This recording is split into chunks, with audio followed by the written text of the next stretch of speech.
મંગલાચરણ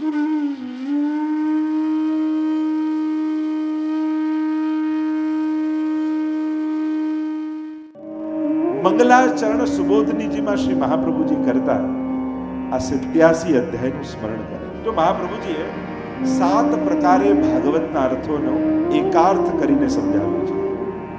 એટલે કે ભાગવતજીને 7 રીતે મહાપ્રભુજી સમજાવે છે.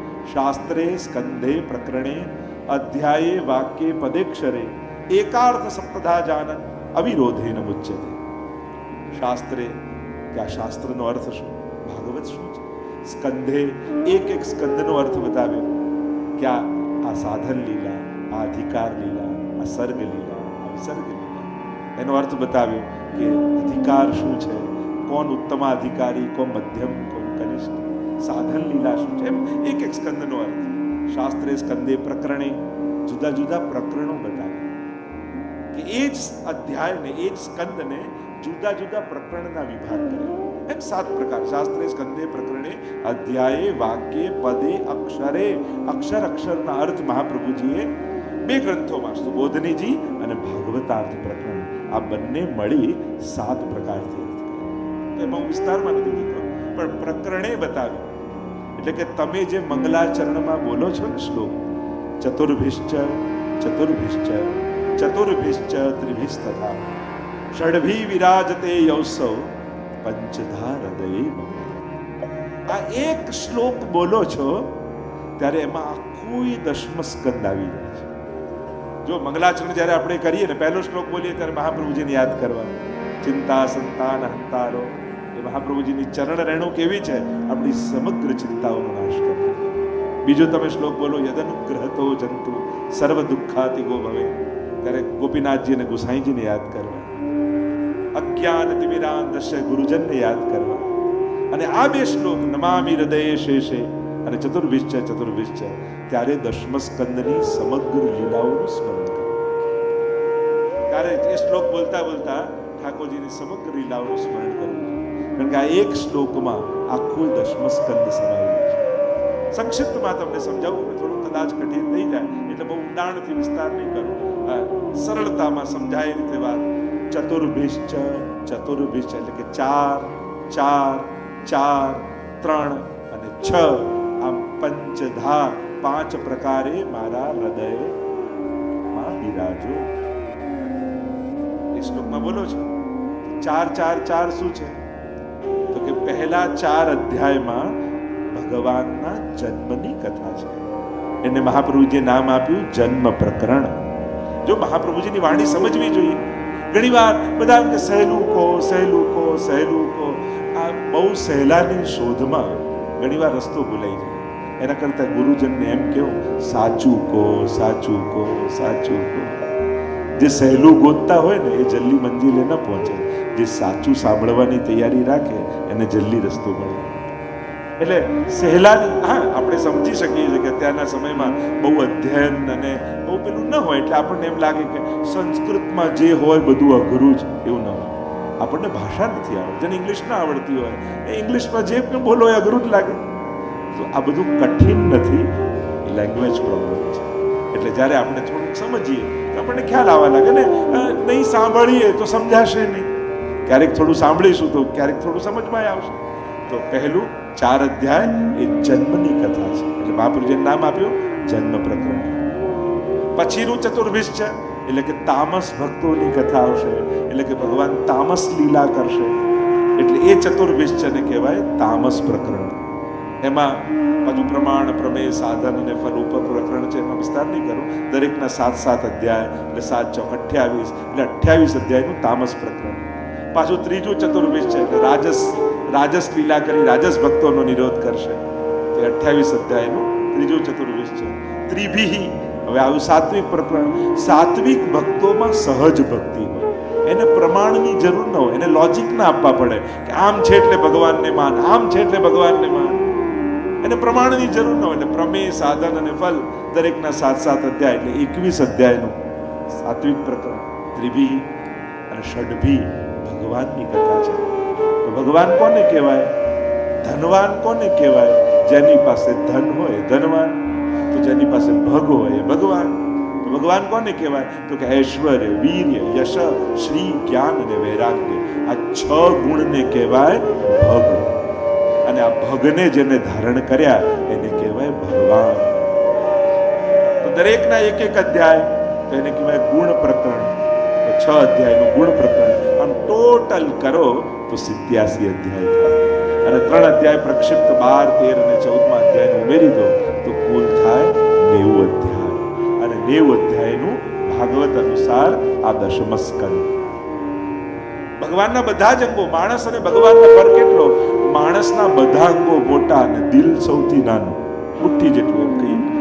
ભગવાનમાં ઊંધું છે, બાકી બધા અંગો નાના, હૃદય સૌથી મોટું. 90 અધ્યાય. ભગવાનના હૃદયમાં બધા માટે સ્થાન છે. પ્રભુ બધાને સ્વીકારે છે. એટલે તામસ પણ ભક્તિ કહી ને, કંસ, રાવણ, શિશુપાલ એમને પણ ભાગવત તામસ ભક્ત કહે છે. કે ભલે વેર બાંધ્યો ભગવાન જોડે, પણ એવો બાંધ્યો કે ભગવાન સિવાય બીજું કાંઈ યાદ જ ના. મન ભગવાનમાં લાગી ગયું. ભલે વેર ભાવે પણ લાગ્યું ને. પારસમણીનો સ્પર્શ કોઈ પણ આકાર વાળું લોડું કરે તો સોનું બનાવી. એટલે રાસમાં જયારે ગોપીજનો ભાગ્યા ને ત્યારે સુખદેવજીને પરીક્ષિત મહારાજ કહે કે આવા પ્રેમ ભાવથી ભાગે તોય ભગવાન ઉદ્ધાર કરે. આવું કેવું?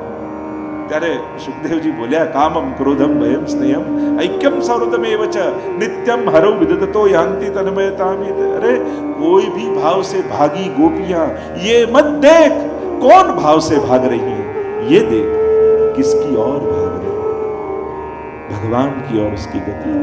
और वो तो पारसमणि है, स्पर्श करके ही सोना बना. भगवान तरफ जीवनी गति દરેક વખતે. અરે મંદિરે પણ જઈએ, ભગવાન આગળ બેઠા હોઈએ ત્યારે પણ આપણું મન ક્યાં ભગવાનમાં હોય છે? તો આપણને એ વિશ્વાસ કરો કે સંસારના લૌકિક કાર્યોમાં કરતા કરતા મન ભગવાનમાં જશે. હું તો એમ જ કહું, રોજ મંગળાના દર્શન કરવા જાઓ ને ત્યારે મન ભગવાન આગળ જમા કરી નીકળો કે પ્રભુ આ સાચું, સંસાર માટે તો તે બુદ્ધિ આપી છે, કામ કરીને આવું. અને શયનના દર્શન કરવા જાઓ ને ત્યારે ભગવાન પાસે પુષ્ટ થયેલું મન પાછું માંગી અને પછી જવું. એટલે હું તો ઘણી વાર મંગળાના દર્શન એટલે આશીર્વાદ માંગવાનો સમય. પ્રભુ એવા આશીર્વાદ આપો કે આખો દિવસ આપને ગમે એ રીતે કાઢો, આપને ન ગમે એવું કોઈ કામ મારાથી ના થાય. અને શયનના દર્શન એટલે આભાર માનવાનો સમય. પ્રભુ આજે આખો દિવસ એવો ગયો, એવું મારાથી કાંઈ ન થયું કે જે આપને ન ગમતું હોય. આપનો ખૂબ આભાર. જો એક છે ભગવાનના કળામાં રહેવું, એક છે ભગવાનની સેવામાં રહેવું. હવે ભગવાનની સેવામાં રહે તો બળભાગી, ભગવાનના કળામાં જીવે તો સૌભાગ્યશાળી. આ બંને નથી કરી શકતા તો કમથી કમ ભગવાનની નજરમાં તો રહો. 2 મિનિટ પણ રોજ સામે ઠાકોરજી આગળ ઊભા તો રહી જઈએ કે પ્રભુ નજર રાખજો, દ્રષ્ટિ રાખજો, નજરમાં રાખજો. પ્રભુની દ્રષ્ટિમાં રહીએ ને તોય આપણું તો કલ્યાણ થાય. અને જે નજરમાં છે ને એને ક્યારેક ને ક્યારેક ઠાકોરજી સેવામાં રાખશે. શરૂઆત એનાથી જ થશે. એટલે નાનું માનીને એને મૂકી ન દો. આ જ નાના નાના સંકલ્પો ક્યારેક આપણા હાથે મોટા સત્કર્મો કરે. એમ થાય એક માળાથી શું થાય, એક વાર દર્શન કરવા જવાથી શું થાય, આમ કરવું જોઈએ, સકડી ભોગ બધું થશે, પણ એકવાર જાતો ખરો, સામે તો ઉભો રહે. એટલે જ્યારે સારું કરવા નીકળો ને ત્યારે એને જોખીને માપીને કે વજન કરીને કરવા નથી કે આ કંઈ બહુ મોટું કામ, આ વધારે કામ, એ જ ચાલ. આખી હોસ્પિટલ ના બાંધી શકીએ, એકનો તો ઈલાજ કરાવી શકીએ, આખો 56 ભોગ ન કરાવી શકીએ, પણ સામે જઈને દંડવત તો કરી શકીએ. સન્મુખતા એ કલયુગનો સૌથી મોટો સદગુણ છે. તમે ભગવાનની નજર સામે છો તો ક્યારેક ને ક્યારેક ઠાકોરજીની કૃપા દ્રષ્ટિ જરૂર મળશે. અને ઠાકોરજી દર્શન બધાને આપે છે, દ્રષ્ટિ બધાને આપતા. પૂતના આવીને કથા આવશે, પ્રભુએ આંખો બંધ કરી દીધી. પ્રભુ સંકેત કરે છે કે મારા દર્શન તું કર, પણ મારી નજર તને નહીં આપે, કારણ કે એને તું લાયક નથી, તું બાલ ગાતી નથી. તો પ્રભુ દ્રષ્ટિ બધાને નથી આપતા. તો અહીંયા દશમસ્કંદની જે કથા છે એટલે કે પોતાના બનાવવાની કથા છે. નિરોધ કથા એટલે પ્રભુ ગમે તેવો જીવ હશે ને એના દુર્ગુણોથી એને મુક્ત, અરે મુક્ત પણ નહીં, એના દોષો સાથેનું સ્વીકાર, એ જ આ પુષ્ટિ લીલા. પુષ્ટિ માર્ગમાં આપણે ક્યાં કહીએ છીએ, તું બધું જ છોડ પહેલા, પછી તને શરણે લઉં. ના, તું જેવો છું શરણમાં આવી જા. મર્યાદા અને પુષ્ટિ માર્ગમાં ફરક જ એ છે, ત્યાં પહેલા શુદ્ધિ પછી સ્વીકાર. અહીંયા પહેલા સ્વીકાર અને પછી શુદ્ધિ. પ્રભુ સ્વીકારીને જીવને શુદ્ધ કરે છે.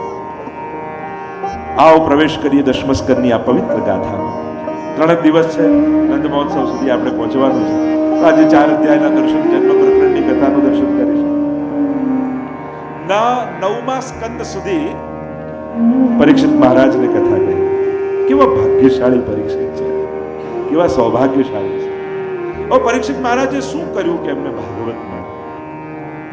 એમ જોવા જાઓ તો કોઈ એવું તપ, વ્રત, સેવા કે જેનાથી રાજી થયા હોય, પાપ જ કર્યું.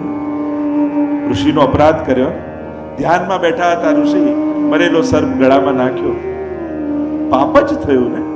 આપણને આશ્ચર્ય લાગે, પાપ કર્યું છતાંય કૃપા, ભાગવત મળે. આપણે તેમ કે જન્માંતરે ભવેત પુણ્યમ તદા ભાગવતમ લભેત. જન્મ જન્માંતરના પુણ્ય જ્યારે એકત્રિત થાય ત્યારે ભાગવત મળે. પરીક્ષિત તો પાપ કરીને બેઠા છે, શ્રાપ લાગ્યો છે. 7મા દિવસે તક્ષક. શ્રાપ તો બધાને છે ને, આપણે બધાને. કોને 8મો દિવસ મળે? રવિથી સોમમાં જ બધાએ જવાનું છે. કોઈને 8મો દિવસ તો મળ્યો જ નથી, આવવાનોય નથી. જવાનું છે પણ નક્કી જ છે. પણ ભાગવત જેવો ગ્રંથનું સાનિધ્ય મળી જાય. અને જરૂરી નથી કે મૃત્યુ પામતા હોય એ જ ક્ષણે ભાગવત સાંભળે. એમ તો કહ્યું અંતકાલે તો એ નૈવ શ્રૂયતે શુક શાસ્ત્રવા. જ્યારે કોઈ અંત સમયમાં સાંભળે, પણ અંત સમય ક્યારે, કોને ખબર? કોઈના પર મેસેજ આવે છે કે બસ રેડી રહેજો, આવું જ છું, લિખિતન. પાપ કર્યા હોય તો યમરાજ, નહીં તો પછી પાર્ષદ, જે બી હોય, આપણે જેવા કર્મો કર્યા હોય એનો મેસેજ એવું તો કોઈને આવતો નથી. અને જ્યારે ખબર ન, તમે સ્ટેશનમાં બેઠા હો ને ટ્રેન ક્યારે ઉપડશે એ ટાઈમ ખબર ન હોય, એટલે તમે તૈયાર જ રહો. એમ થાય ક્યારે ઉપડે એનો ટાઈમ કઈ નક્કી નથી. એમ આ ટ્રેન ક્યારે ઉપડે કોઈને ટાઈમ આપવામાં આવતો નથી, અને એટલા માટે તૈયાર રહેવું. તો આ ભાગવત જીવનમાં જ્યારે પણ સાંભળ્યું ત્યારે આ જે ક્ષણો છે એ ક્ષણો ભગવાન ભેગી કરે. અને જ્યારે આપણા કર્મોનો હિસાબ થતો હોય ને ત્યારે આ ક્ષણોની સાથે જીવનની બાદબાકી પાપોની થતી હોય છે. આ ક્ષણો અંત સમયમાં જીવને કામ લાગે. એમ કે આ ભાગવત સાંભળ્યું એ સમય કામ ક્યારે આવે કે જ્યારે જીવનો હિસાબ